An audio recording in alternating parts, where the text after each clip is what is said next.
Fin du postulat. Mes supérieurs m'envoyèrent à Cracovie au noviciat. Une joie inconcevable inondait mon âme. Lorsque nous arrivâmes au noviciat, Sœur était mourante.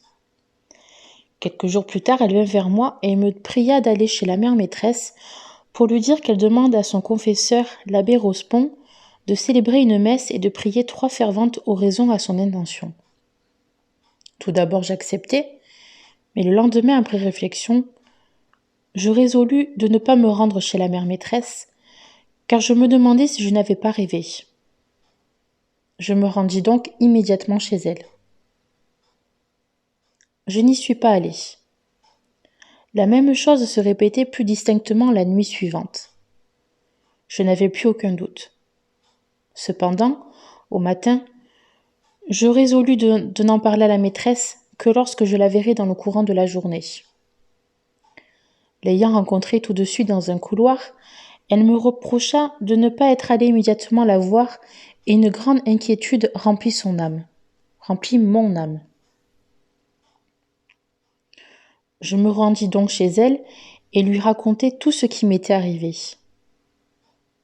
La mère promit de régler cette affaire.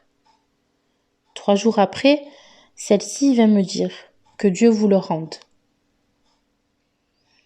Au moment de ma prise d'habit, Dieu me fit connaître combien je devais souffrir. Je voyais clairement ce à quoi je m'engageais. Ce fut un moment de douleur. Mais, de nouveau, le Seigneur inonda mon âme de grande consolation.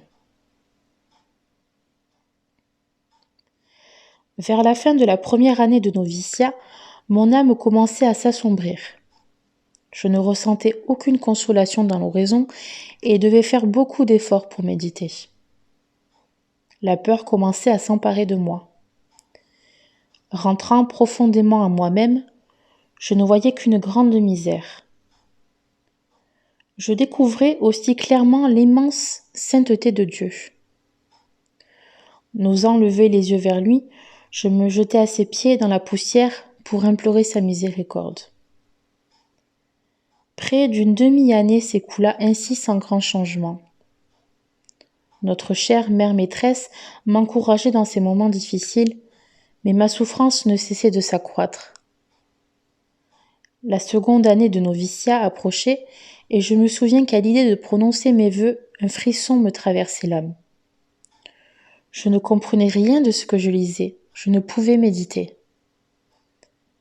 Il me semblait que mon oraison était désagréable à Dieu et que je l'offensais plus encore en m'approchant des saints sacrements. Cependant, mon confesseur ne me permit jamais d'omettre une seule communion. Dieu agissait étrangement en moi.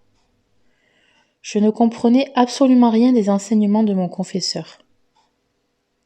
Les simples vérités de la foi devenaient incompréhensibles pour moi. Mon âme était tourmentée et ne trouvait de satisfaction nulle part.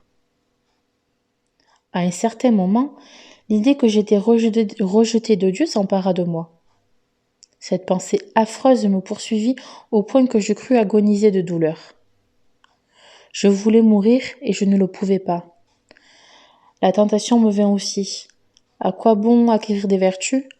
À quoi bon se mortifier lorsque tout déplaît à Dieu? Quand j'ai parlé de cela à la chère mère maîtresse, elle me répondit: Sachez, ma sœur, que Dieu vous prédestine à une grande sainteté. C'est un signe qu'il veut vous voir tout près de lui au ciel. Ayez grande confiance en notre Seigneur Jésus. Cette terrible idée d'être rejeté de Dieu est le véritable supplice des damnés. Je recourus aux plaies de Jésus.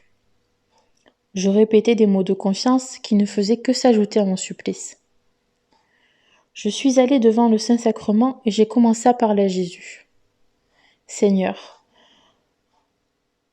vous qui avez dit qu'une mère oublierait son nourrisson plutôt que Dieu sa créature, et même si elle oubliait, moi, Dieu, je n'oublierai pas ma créature. Jésus, entendez-vous mon âme? Daignez entendre les cris de douleur et les plaintes de votre enfant. J'ai confiance en vous, mon Dieu. Parce que le ciel et la terre passeront, mais votre parole durera éternellement. » Cependant, je ne trouvais pas le moindre soulagement. Un matin à mon réveil, en me mettant en présence de Dieu, le désespoir commença à me saisir. Dans une obscurité extrême, je luttais de mon mieux jusqu'à midi. Dans l'après-midi, des frayeurs vraiment mortelles m'envahirent. Mes forces physiques commencèrent à m'abandonner. Vite, j'entrai dans ma cellule, me jetai à genoux devant le crucifix pour implorer sa miséricorde. Mais Jésus semblait sourd à mes appels. Complètement épuisé, je tombai à terre, en proie au désespoir. J'endurais de véritables douleurs infernales, absolument semblables à celles que l'on éprouve en enfer. Au bout de 3-4 heures, je voulus aller chez la maîtresse, mais je n'en avais pas la force. Je voulais appeler, mais je n'avais pas de voix. Heureusement, une sœur entra dans ma cellule. Elle en informa la mère maîtresse qui vint aussitôt.